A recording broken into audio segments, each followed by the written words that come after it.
സുഹൃത്തുക്കളെ, ഈ ലോകത്തിൽ മനുഷ്യൻ ആയിരക്കണക്കിന് വർഷങ്ങളായി അന്വേഷിക്കുന്ന ഒരു ചോദ്യമുണ്ട്. ഈ പ്രപഞ്ചത്തിന് പിന്നിൽ ആരാണ്?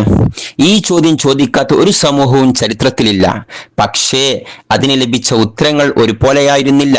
ചിലർ പറഞ്ഞു ഈ ലോകം പല ദൈവങ്ങളാണ് നിയന്ത്രിക്കുന്നത്.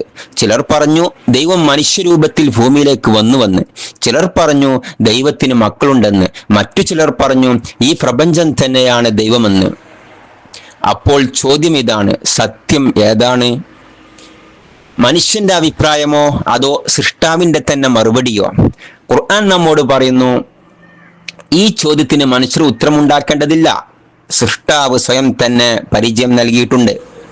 അത് വെറും 4 ചെറിയ ആയത്തുകളിലാണ്. പക്ഷേ ആ 4 ആയത്തുകൾക്കുള്ളിൽ ഒരു മനുഷ്യന്റെ മുഴുവൻ അഖീദയുണ്ട്. ആ പരിചയപ്പെടുത്തൽ തുടങ്ങുന്നത് ഒരേ ഒരു പദം കൊണ്ടാണ്, അല്ലാഹു അഹദ്. പക്ഷെ അഹദ് എന്നതിന് യഥാർത്ഥത്തിൽ എന്താണ് അർത്ഥം? അത് വെറും ഒരുവൻ എന്നാണോ? അല്ല.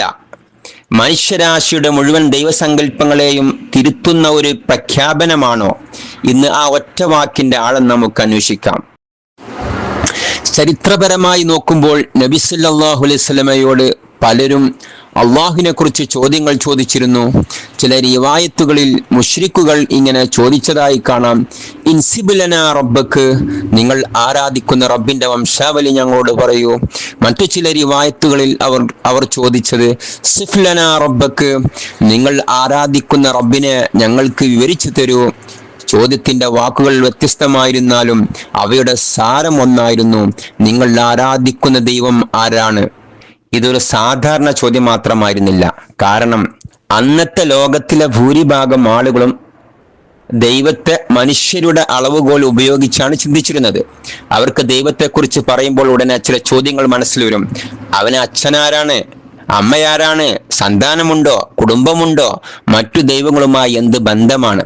അവർ ദൈവത്തെ സൃഷ്ടികളെ പോലെ മനസ്സിലാക്കാൻ ശ്രമിക്കുകയായിരുന്നു. പക്ഷേ അള്ളാഹുവിന്റെ മറുപടി മനുഷ്യരുടെ സങ്കല്പങ്ങൾക്കുള്ളിൽ ഒതുങ്ങുന്നതായിരുന്നില്ല.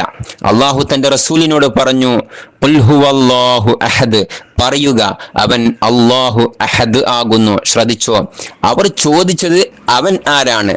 അള്ളാഹു മറുപടി പറഞ്ഞത് അവൻ അഹദ് ആണ്. എന്തുകൊണ്ട്? കാരണം അള്ളാഹുവിനെ ആദ്യം മനസ്സിലാക്കേണ്ടത് അവന്റെ ശക്തിയിലൂടെയല്ല, അവന്റെ സൃഷ്ടികളിലൂടെയല്ല, അവന്റെ അതുല്യമായ ഏകത്വത്തിലൂടെയാണ്. അതുകൊണ്ടാണ് സൂറത്തുൽ ഇഖ്ലാസിലെ ആദ്യത്തെ വിശേഷണം അഹദ് ആയത്. ഇൻഷാ അല്ലാഹ് തുടരും.